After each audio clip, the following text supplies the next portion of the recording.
de retour pour un nouveau sujet. NFT, CNN, on y va, ça démarre. Alors, de retour, ça concerne la crypto. Ce soir, comme chaque jour, 18 h, ça vous concerne, peut-être. Et ça concerne justement CNN et les NFT. De retour, bonjour, merci à ceux qui sont restés. Les NFT, les jetons non fongibles. Non-fungible token, NFT. Jetons non fongibles. C'est une news qui a son importance en rapport avec les moments forts de l'histoire de CNN. Peut-être que pour vous, c'est trop officiel, mais justement, ça a donc son importance. Je vous envoie un coffre. La chaîne américaine CNN compte tokeniser des moments qui ont fait l'actualité et les proposer sous la forme de tokens non fongibles. Elle utilisera la blockchain Flow. Donc CNN rejoint une liste grandissante de médias qui commencent à proposer des NFT. Baptisé Vault by CNN, Vault, c'est comme coffre, Vault by CNN. Le projet vient d'être dévoilé. Il propose aux investisseurs de détenir des objets de collection numérique qui retracent des moments forts de l'histoire et de l'actualité. Par exemple, des élections présidentielles ou un voyage spatial. Je vais continuer de vous proposer, mais quelque part, c'est vraiment important. Pourquoi ? Pour ceux qui ne comprennent pas, les NFT, ce sont des jetons différents. On n'est pas sur une crypto comme les autres. J'ai bugué là ou quoi ? Non. Est-ce que je suis toujours en direct ou pas ? Là, j'ai un souci, c'est bête parce que le sujet est vraiment bien, quoi. C'est un peu bête de rater ce sujet-là, mais bon. Je vais mettre comme ça. Hop, pareil ici, peut-être que ça passe mieux. Ça serait bête de rater un petit peu le sujet parce qu'on est vraiment dans un sujet très important. Bonjour vous tous. Pour ce qui concerne les NFT, jetons non fongibles, on propose la rareté numérique. On n'est pas simplement chez Christie's ou chez Sotheby's avec de l'art contemporain. Voilà. Et ce qui se passe, c'est que je pense que ça va bien marcher chez CNN. On va être avec des événements forts, des archives de CNN, quand on dit justement des élections présidentielles ou un voyage spatial, ça va concerner des vidéos qui vont valoir leur pesant d'or, c'est-à-dire des vidéos qui pourront être rachetées puis revendues. Une rareté. C'est pas parce que vous avez la même vidéo que quelque part, cette rareté n'existera pas. On est sur une rareté numérique en rapport avec l'enregistrement dans une blockchain d'événements, de photos, de vidéos. Là, on parle beaucoup justement d'œuvres d'art numériques avec souvent tout ce qu'on peut créer en 3D. Il n'y a pas que ça. Ma position précédente était meilleure. Laquelle ? Je viens de bouger parce que c'était pas bien. Il faut que je rebouge pour que ça soit pas bien ? Je comprends pas le... Puis je peux pas non plus m'arrêter pour parler d'autre chose que du sujet. Parce que ça part après en replay. Et le problème, c'est qu'après, personne ne va rien comprendre à ce qui se passe en direct. Donc on continue. Du moins cher pour des frais de gaz à venir. Alors, en rapport avec l'Ethereum, ils vont se mettre à jour. Sinon, en rapport avec le NFT, là, on n'est pas parti sur la blockchain Ethereum. On est parti sur la blockchain Flow. Pour cela, les utilisateurs doivent s'inscrire sur le Vault où seront stockés les NFT. Les achats ne se feront pas nécessairement en crypto-monnaie, mais on parle de cartes bancaires qui seront également acceptées via Stripe. Les collections de NFT seront rassemblées en thématiques et les utilisateurs qui complètent un thème pourront recevoir des récompenses. CNN a fait le choix de la blockchain Flow pour proposer ces NFT. Elle est déjà utilisée pour le projet NBA Top Shot, dont les tokens non fongibles font régulièrement les gros titres. CNN explique ce choix par le mécanisme de consensus en proof of stake utilisé par Flow, qui permet une utilisation d'énergie plus réduite qu'Ethereum. Voilà. Ethereum va passer par ce processus. Il va se mettre à jour et il y aura moins de frais de gaz. Et pour l'instant, CNN passe par la blockchain Flow. La chaîne américaine Fox a également annoncé un projet de fonds lié au NFT. 100 millions de dollars ont ainsi été débloqués pour créer du contenu. Donc, non seulement CNN, mais également la chaîne américaine Fox. Et vous avez aussi les médias papier comme Time Magazine ou le New York Times, qui ont également commencé à se lancer dans les tokens non fongibles. Ils savent très bien qu'ils sont partis pour proposer une rareté qui va fonctionner, en rapport avec des événements, en rapport avec des infos qu'ils ont pu proposer par le passé. Ils savent très bien que leurs jetons vont se vendre, qu'on est parti avec du NFT, des jetons non fongibles, des crypto-monnaies différentes qui vont avoir un certain prix et qui peut coûter beaucoup plus cher par la suite. Il faut le comprendre, parce que la crypto, c'est pas simplement donc, de la spéculation, et puis de l'art contemporain ou des œuvres d'art qui ne ressemblent à rien.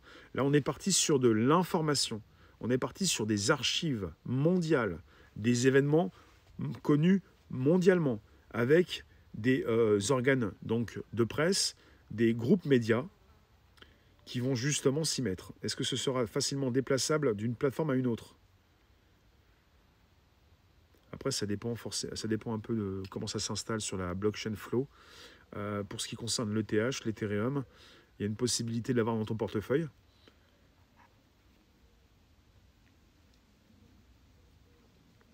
Vos questions, je vais vous retrouver également sur Twitch pour savoir si j'y suis également.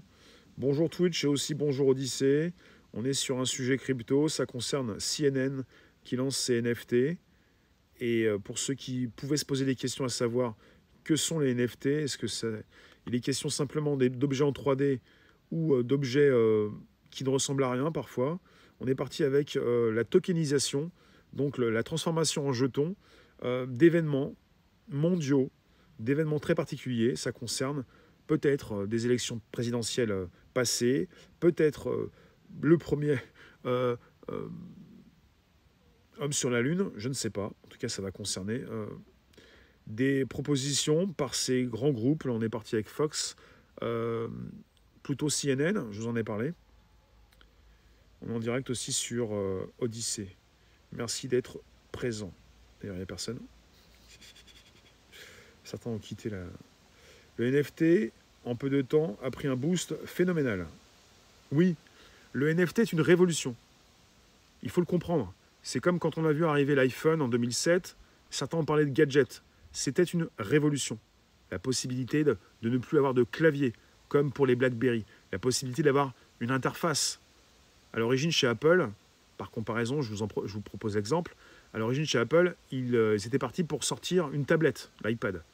Et très vite, ils se sont dit, on va tout miniaturiser pour sortir le premier téléphone tactile, tout écran, sans clavier. C'était une révolution. D'autres ont parlé de gadgets. Vous avez des articles en ce moment qui précisent que les NFT, la folie des NFT, c'est fini. Ça ne veut rien dire. C'est proposé par des gens qui veulent le buzz ou qui ne comprennent rien à l'actualité NFT, à la révolution NFT. Ça concerne la rareté numérique. Et comme je me suis intéressé aux cryptos à partir des blockchains, parce que ce qui m'intéresse, c'est la révolution, ce qui m'intéresse, c'est l'indépendance, l'intelligence financière, la possibilité de faire des choses par soi-même. Ce qui m'intéresse, c'était également ça, cette rareté numérique qui n'existait pas auparavant et qui maintenant existe. C'est pas parce que vous avez vous-même enregistré du contenu qui provient de CNN que CNN ne peut pas proposer une rareté numérique en rapport avec des événements que CNN a contribué à proposer au monde entier. Donc ils vont pouvoir encapsuler, découper des vidéos, des photos, surtout des vidéos, pour en faire des NFT. Et celui qui va récupérer peut-être le premier pas de l'homme sur la Lune par CNN, il n'y en aura qu'un. Et s'il est vendu un ETH de 1500 $, il pourra être vendu 2 ETH, 20 ETH la semaine suivante. On est parti sur une nouvelle forme de rareté. Et celle-ci maintenant est numérique. Et c'est une révolution. On n'a jamais eu de rareté numérique. Jamais. À partir du moment où c'est numérique, ça peut être copié et collé à l'infini. Il n'y a pas de rareté. Mais à partir du moment où ça s'enregistre dans une blockchain, là vient la rareté. La révolution viendra des makers. On va sûrement revenir à la low-tech et l'analogique. Tu veux parler de quoi, Fernand? Ethereum, symbole franc-maçonnique, et vous plongez tous dedans, dans la gueule du loup. Morgena, il n'y a pas de souci. Tu penses comme nous, à notre place, tu ne penses pas forcément sérieusement à notre place. Donc, futur investissement possible en NFT. Ouais. Vous avez des boîtes qui vont fournir des jetons non fongibles, mais pour justement le monde de la crypto, c'est une nouvelle forme de jeton et une possibilité évidemment d'investir, évidemment. Parce que là, vous prenez un ETH, un Ethereum, 2500 $. Il va faire un x4 peut-être à la fin de l'année.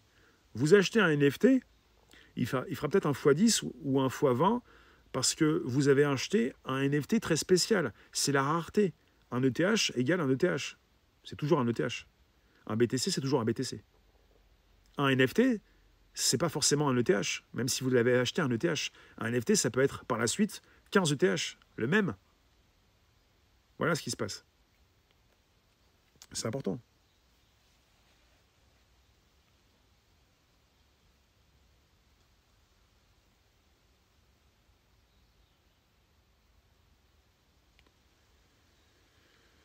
L'analogique n'est pas à câble, sauf si tu branches des pinces croco.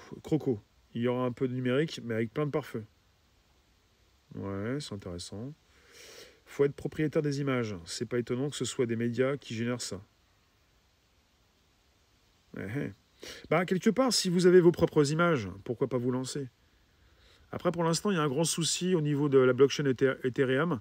Il y en a beaucoup qui passent sur d'autres blockchains parce qu'ils ne veulent pas attendre que l'Ethereum se mette à jour. Après, vous avez Polygon qui peut faire ça. Il y a d'autres plateformes. Cardano peut-être. Le taco, c'est rare comme invention. Je pourrais me lancer dans la crypto. Ensuite, qu'est-ce que je peux vous dire de plus par rapport à ça? Là, évidemment, quand tu nous dis... Alors, j'ai une réponse de Héloïse. Il faut être propriétaire des images. C'est pas étonnant que ce soit des médias qui génèrent ça. Après, il n'y a pas que des médias qui génèrent des NFT. Hein. On a parlé au départ des NFT de créatifs, de personnes qui sont dans la création. Donc, il y a des personnes qui détiennent justement leur création. Ils sont donc propriétaires de leur art. Maintenant, il y en a qui sont propriétaires de leurs vidéos. On a déjà vu un tweet, on en a parlé, qui avait donc été vendu assez cher. Un député finlandais a fait un discours très important. On n'est pas sur ce sujet-là, mais bon, on est parti sur un live crypto.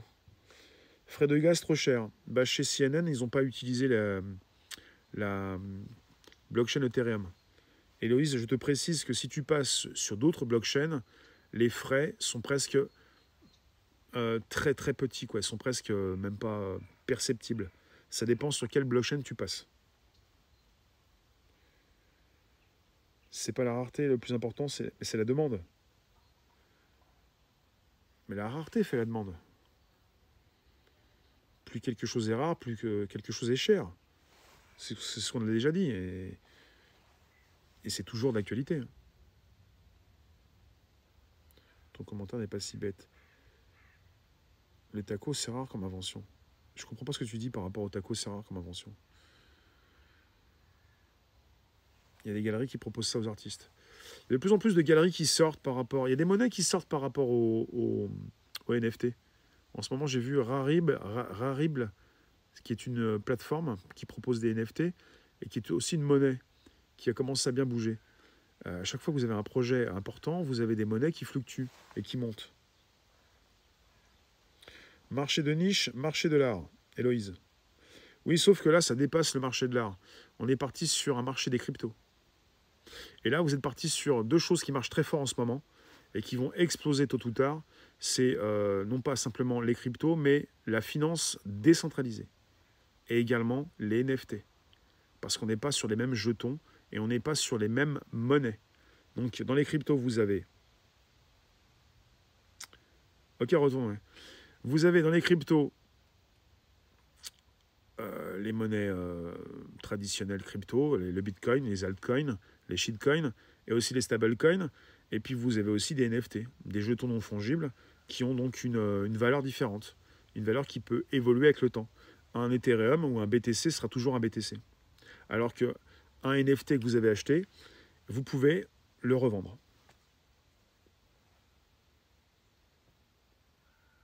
Le nombre croissant de NFT ne va-t-il pas faire oublier la valeur de certains anciens NFT? Je devrais dire à Alain d'encourager ses artistes de son ancienne boîte de se lancer dans les NFT. Après, c'est pas parce que vous vous lancez dans le NFT que votre NFT va être acheté. Hein. Alors voilà. Voilà où on en est. Bientôt, peut-être que le direct ne se feront plus. Ça va être compliqué de faire des directs. Mais c'est comme ça. Qu'est-ce que vous voulez? Ça s'appelle le progrès. Plus on avance, plus on recule. Des fois, c'est ça. Hein. Alors, pour ce qui nous concerne, bah, on n'est pas encore, on est toujours pas sur des lives. Mais ça ne m'empêche pas de continuer mon direct. Des lives prendra en marche. Pour ceux qui nous retrouvent sur Twitch et Odyssey, eh bien, je parle des jetons non fongibles avec CNN qui a fait le choix de la blockchain Flow, déjà utilisé pour le projet NBA Top Shot, dont les tokens non fongibles font régulièrement les gros titres. Je vous retrouve, on est en présence, ça commence quelques secondes après, des fois ça prend 5 minutes. Je ne me suis pas laissé faire, j'ai continué comme si vous n'étiez pas là, pour vous préciser, il y a 2 secondes, que vous alliez prendre le train en marche. Donc, quelque part, les jetons non fongibles, on est en train de proposer une rareté numérique. Il y a beaucoup de choses qui se lancent en termes de projets dans le numérique et des projets très sérieux qui vont aller très loin. Il faut le savoir et je vous le dis. Pour ça, quelque part, je vous précise, je me suis intéressé au départ à la blockchain. Maintenant, je m'intéresse aux NFT et aux cryptos. Et pas forcément pour spéculer, mais pour vous préciser que vous pouvez justement gagner de la crypto et aussi peut-être acheter un NFT ou même en faire. On en reparlera parce qu'il y a pas mal de choses qui s'installent par rapport à ça. Cette possibilité pour... Alors, vous m'avez dit faire des NFT, proposer des NFT à ceux qui veulent gagner de l'argent et ceux qui veulent se faire connaître. C'est pas parce que vous allez avoir des NFT que vous allez les vendre. Hein. En ce moment, on est entouré de grands groupes. CNN, si CNN propose du NFT, elle va en vendre. Si vous proposez des NFT, vous n'allez pas forcément en vendre. Ça dépend de qui propose son NFT. C'est une révolution, mais ça ne veut pas dire que quelque part, pas très connu, vous allez pouvoir le faire. Vous pourrez peut-être le faire pour vendre peut-être à vos proches. Mais là, on est parti avec CNN. Et avec CNN, évidemment, CNN est déjà connu. Parce qu'on a eu des exemples de célébrités qui ont pu vendre des NFT très très chers. Avec des personnes qui ont pu acheter à ce prix-là. Mais c'est évident que quelque part, vous n'allez pas pouvoir vendre un NFT à 12 millions, par exemple. Ça dépend de ce que vous proposez. Après là, c'est aussi pas mal parti dans la spéculation avec des personnes qui vont acheter pour revendre. Comme ceux qui prennent une monnaie pour spéculer, la garder, pas la revendre, pour la garder pour qu'elle monte, et pour ensuite sortir et vendre, et récupérer des euros ou des dollars. Et là, vous avez des NFT qui sont achetés aussi pour simplement être parmi les premiers à l'acheter, pour penser que ça va monter, vu cette rareté et ce qu'ils achètent. Quel lien entre la perte de vitesse de CNN au niveau audience et la crypto? Peut-être qu'il y a un lien. Ils veulent s'engager dans les cryptos pour pouvoir récupérer un petit peu dans ce domaine. Je trouve que l'association réelle est NFT. Des artistes qui vendent carrément leur album en NFT. Bah, ce qui se passe, c'est que NFT tout court, c'est pas forcément viable pour tout le monde, mais NFT associé à des projets, associé à une plateforme, associé à cette possibilité de supprimer le tiers de confiance, et pour des personnes qui veulent se faire connaître ou qui sont déjà connues, pourquoi pas. Là, vous avez une plateforme qui va se mettre en place qui concerne, je ne sais plus comment elle s'appelle, qui concerne la musique, avec des créatifs qui pourront justement se faire connaître pour avoir en mode crypto des prêts et en mode NFT pour mettre leur musique en NFT et se faire financer leur musique par rapport à ceux qui ne sont pas connus. Et il y a aussi des choses qui s'installent pour les NFT pour ceux qui ont déjà une présence. Mais là, on est parti sur une sorte de gros buzz par rapport aux premières ventes. Et par rapport à ces premières ventes, vous avez justement des personnes qui se font de l'argent. Et quand on parle de Christie's ou de Sotheby's, ça fait de l'argent. Et il n'y a pas que Sotheby's ou Christie's, il n'y a pas que de l'art contemporain. Vous avez également, donc, pas simplement non plus des gens très connus. Bon, voilà, CNN, c'est très connu. Est-ce que certains grands groupes en français vont s'y mettre? Il y en a qui profitent du côté pionnier des choses. Il y en a qui profitent de tout ça. Et pour les spéculatifs, les spéculateurs en ce moment, c'est d'acheter et vendre rapidement, puisque quelque part, ça va monter. Des opérations de crowdfunding par crypto. Oui, mais c'est déjà possible. En finance décentralisée, il y a tout. Ce que vous aviez avant, vous l'avez maintenant plus facilement. Vous pouvez avoir des prêts, des financements, vous pouvez mettre votre monnaie pour la stacker, pour la bloquer. Vous pouvez entrer dans des pools de liquidité, vous pouvez faire de l'argent avec des monnaies qui évoluent rapidement. Et voilà. En tout cas, je vous remercie. On va rester pas très longtemps. Je vous remercie pour votre présence, parce que finalement, on va peut-être pas trop traîner si jamais ça recoupe. Ce direct, cette vidéo sera disponible elle est disponible sur Twitch, sur Odyssée, sur des lives en ce moment.